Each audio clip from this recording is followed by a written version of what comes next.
పాల్గొనే సమావేశాలకు ఇకపై తాను హాజరు కానని టీడీపీ ఎమ్మెల్యే బోండా ఉమా స్పష్టం చేశారు. పార్టీ క్రమశిక్షణ కమిటీ ముందు హాజరైన తర్వాత ఆయన మాట్లాడారు. పార్టీ క్రమశిక్షణకు కట్టుబడి ఉంటానని, తానెప్పుడూ తప్పు చేయలేదని చెప్పారు. కొన్ని దుష్టశక్తులు సోషల్ మీడియాలో తప్పుడు ప్రచారం చేస్తున్నాయని మండిపడ్డారు. రాష్ట్ర పార్టీ అధ్యక్షుడు పల్లా శ్రీనివాసరావు, మంత్రి నిమ్మల రామానాయుడుని కలిసి పార్టీకి ఇబ్బంది కలిగించే చర్యలకు పాల్పడనని చెప్పారని పేర్కొన్నారు. ఆ మాటల్ని వక్రీకరించారు సోషల్ మీడియాలో. అక్కడ జరిగినటువంటి విధానం, అక్కడ జరిగినటువంటి కలయిక వేరు. దాన్ని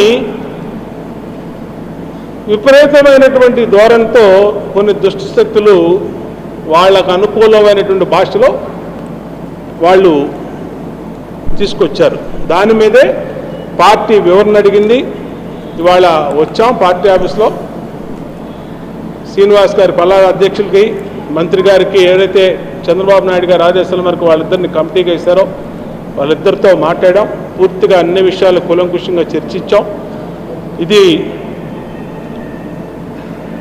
జరిగిన విషయాన్ని వక్రీకరించడం వల్ల కోఆర్డినేషన్ ప్రాబ్లం తప్పితే ఎవరు ఎక్కడ ఇది చేయలేదు. నేను అందులో ఎప్పుడూ తప్పు చేయను, తప్పు చేయలేదు. పార్టీ లైన్ దాటే ప్రసక్తి లేదు. దీన్ని స్పష్టంగా కమిటీకి చెప్పడం జరిగింది.